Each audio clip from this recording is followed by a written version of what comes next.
A funny story about that car, though. The gentleman was handicapped, and he had one of those, I forget what those knobs are called that you might put on. Yeah. There's many words for them. Yep. Yeah. And he had that taken off after the sale, and the next buyer was not happy with the indent it made. And the steering wheel for that car, on just a part, was, I think, $7,000. Yeah, well, I think I'd have to take it down to the upholsterer, $1.98 Bally. That's right.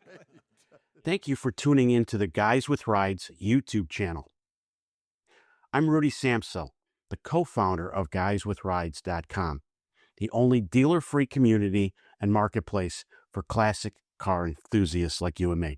We're all about connecting passionate collectors, sharing stories about the rides they love, as well as helping you buy or sell your dream ride with me as your trusted resource to make it a smooth and seamless transaction. Regardless of the vehicles you're into, we have the community to inspire and the marketplace to deliver. Word is growing about the Guys with Rides community, or as I like to refer to them, the Rides tribe. And as word spreads, I'm getting invites to appear on podcasts. The following is my July 12th, 2025 appearance on the In Wheel Time podcast, hosted out of Houston, Texas. The hosts wanted to learn more about what Guys with Rides is all about, and I hope by watching this segment, you'll learn more from it too. Stay tuned. Welcome to another In Wheel Time podcast. Welcome to the In Wheel Time Car Talk Show. See, I stapled all this together. You didn't turn the page again? You know, I guess it's just one of those days that I don't want to move on. Okay, well, I'll move on for you. Howdy. I loved the last segment. I've loved all the segments, and I don't want them to go away. And she was very good. Every time we talked to her, I love it. She truly is. This is your place for all things automotive, the award-winning In Wheel Time Car Talk Show. Coming up, Guys with Rides. We'll find out a different way to connect with cars. Later, Jeff has the racing calendar, Mars has This Week in Auto History, and I'll get you caught up on the stories making automotive news headlines. Howdy, along with Mike Out of This World Mars. We always need more Jeff Zekin. I'm Don Armstrong, David Ainsley, vacationing in the UP of Michigan. But he is listening. A couple of years ago at this time, I was up there with him and thoroughly enjoyed my time. I'd never been there. What an absolutely gorgeous place. In the summertime, that is. That was August. Said the high was going to be 73 today. Yeah. Thanks for rubbing it in, Dave. Rudy Samsel is with Guys with Rides. This company wanted to create the only online dealer-free community that provides a truly unique experience, a place to go for people to discover new cars, connect with like-minded collectible car enthusiasts, and share their stories about the cars that they love. Well, that sounds like the In Wheel Time Car Talk Show. It's a marriage made in heaven, Rudy. Very good. Thank you. I think so, too. All right. Yeah. So I got the description. Now bring it down to our terms, your terms, our terms that we can all understand. So why am I going to go to Guys with Rides? So I decided to create after my experiences at traditional intent auctions and online ones, particularly Bring a Trailer, I quickly discovered that you're not on a level playing field if you're bidding on a car.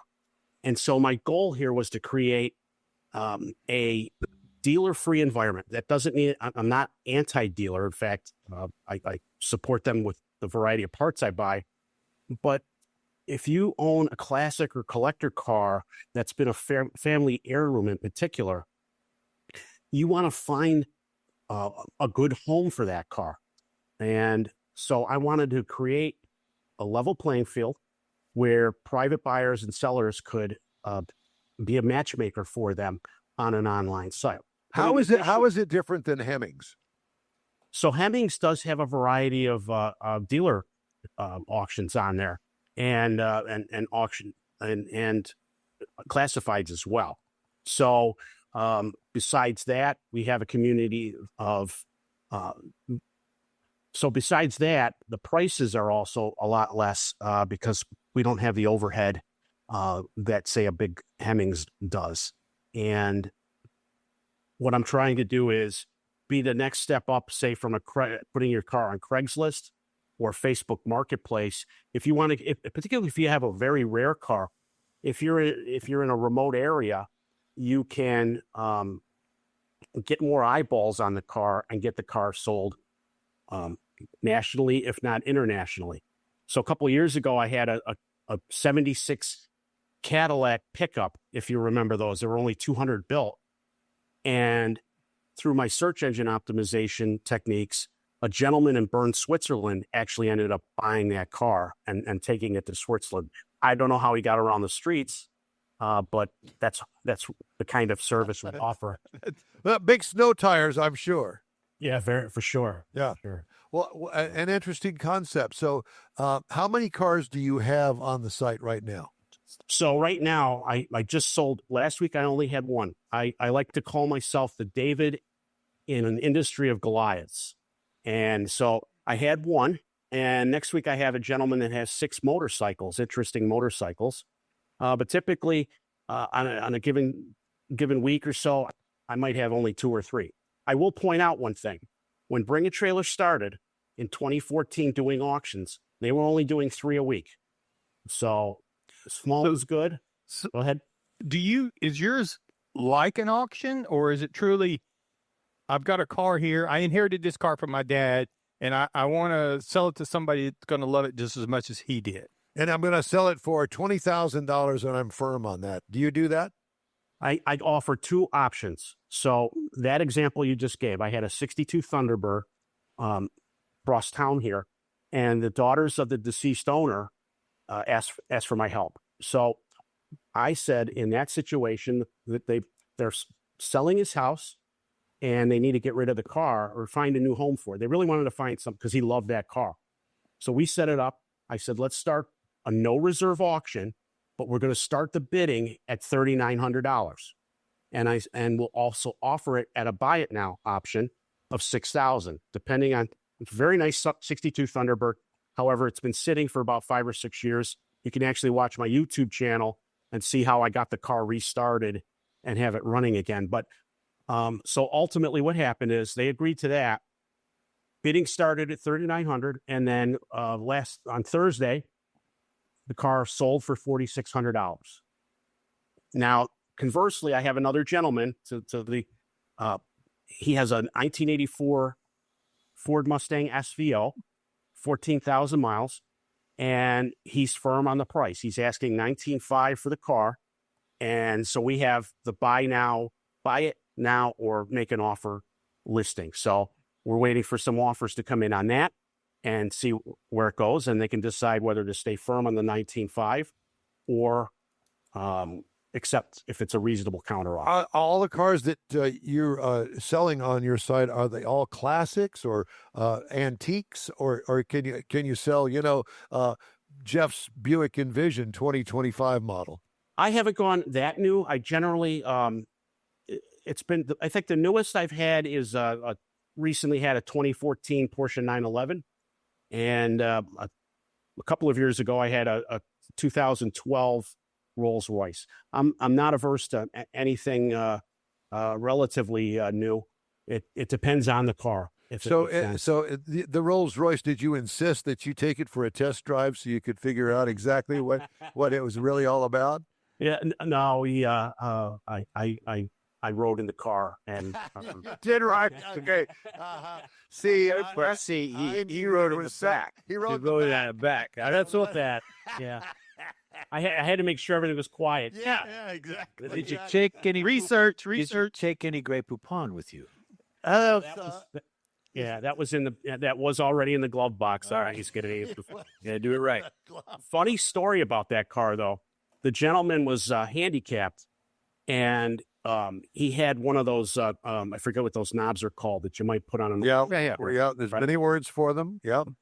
And he had that taken off after the sale, and the new it ended up not selling on my site. It went to a competitive site, and he took that off, and the next buyer was not happy with the indent it made.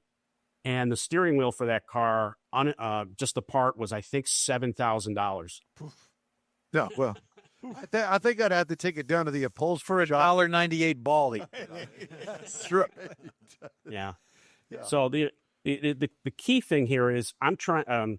It's $1 to list, and then you pay us for a seller, and they only pay $49 more if the car sells.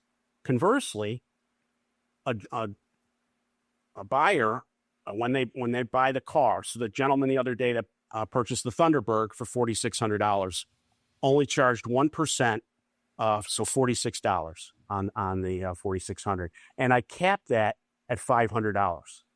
So compared to the traditional tent auctions, like or even the online auctions, I believe I offer the lowest fares in the industry currently. So you're kind of like a very personalized concierge, Right. That'd be a good as far as the seller goes, kind of thing. Great. I use white glove, but yeah, absolutely. Okay. Yes. So if I understand it, and I think it's great because I know there's a lot of people that do inherit vehicles and they're not sure what to do with them, but they just don't want to turn them loose to just anybody. Right. What about as I'm a buyer? Do you do any of that kind of services? I'm looking for a particular kind of car. I do. I get calls from time to time, and I do offer that. I haven't monetized that in any way. I just do it as a nice service. I will be candid about that. I'll get a call from somebody, and they'll ask, "Hey, I'm looking for this car." And so for my YouTube channel and the website, 6 days a week, I do a daily theme. Like today was Sports Car Saturday. And I challenge myself to find 7 vehicles under $15,000 that I would personally want in my garage. And so that often motivates people to reach out and say, "Hey, I'm looking for this car." And more often than not, when I do find it a couple of months later, they're like, "Oh, yeah, my circumstances have changed and I really can't, do the car." Right. So Spur of the you run into moment a lot of type that. thing. Yeah. Yeah. Oh, well. Very interesting. So we got one on there today, and they're looking for more apparently. And I guess this is a nationwide deal. Correct. It is. I have had a couple of cars for Canada a couple of years ago. I had a Volkswagen Beetle out of Winnipeg, and the gentleman restored, and he wasn't getting any eyeballs on the car there. Put it on the site, and Because nobody lives there. And you know anybody that lives in Winnipeg? I know they got a hockey team. That's guy. And they don't want to drive Volkswagen. Yeah, exactly. that's yeah. I had to laugh at it because coming from Western New York and having a Volkswagen Beetle in college, I can't even imagine you get frostbite on your feet driving that thing around. People don't understand the weather in Canada because it's Canada and it gets cold up there.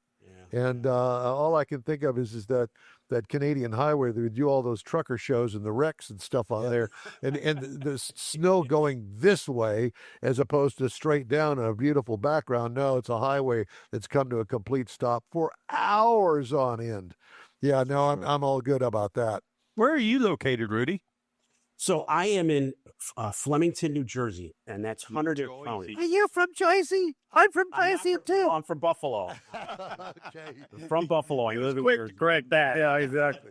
But if you're not familiar with it, everybody hears Jersey and they think of Tony Soprano. Exactly. Yeah, but it's known as the Garden State. That's right. And I'm in Hunterdon County. So where I'm standing right now, Times Square is 52 miles that way, and the Liberty Bell in Philadelphia is 54 miles that way. So I'm out in the country. I'm about 8 miles from the Delaware River. And people don't realize it, but even I didn't when I moved down here 15 years ago. This area of the country, arguably the car culture is as strong as California. It's just that our season is much shorter. Sure. I could go to any cars and coffee around here, whether I go towards New York or Bucks County, and I will see anything you can imagine. I will see that I had never seen an Alfa Romeo Montreal. If you remember one of those, a guy brought that out one day. Of course, you see a cadre of Lamborghinis and Ferraris. So it's a very rich culture. and I've just been amazed with it. Well, we had a friend that actually was from Long Island, did some drag racing there back at the beginning of the drag racing era. And he speaks very highly of the car culture up there. And, you know, we're down here, we're in Houston, Texas. Who would have ever thunk in a million years that we've got a car culture and, you know, we're talking about horses and guns down here. Cowboy. Yeah, cowboy. No, it's not that way. But yes, I found that the car culture is very rich all across the United States when I did the drag racing thing, and I can tell you it's alive and well. Well, we wish you the best of luck with your website and your venture here. And it's great talking to you and learning about your website, GuysWithRides.com, correct? Thank you. And my heart thoughts and prayers go out to all the your listeners affected by the floods last week. Yeah, terrible thing in Central Texas, and we appreciate that, I can tell you. Rudy, it's great to talk to you. Take care of yourself. We'll be in touch. Thanks, Rudy. Thank you, boys. Thank you. Care. Rudy Samsel with It's a good idea. it is his idea. GuysWithRides.com. All right. Why don't we take a little break, shall we? Thanks for watching this video. Please press the like and subscribe button, comment below, and be sure to check out our other videos on this subject, as well as all the great content on our YouTube channel. If you have any questions, you can call me at the number listed below, or be sure to check out our main website, GuysWithRides.com.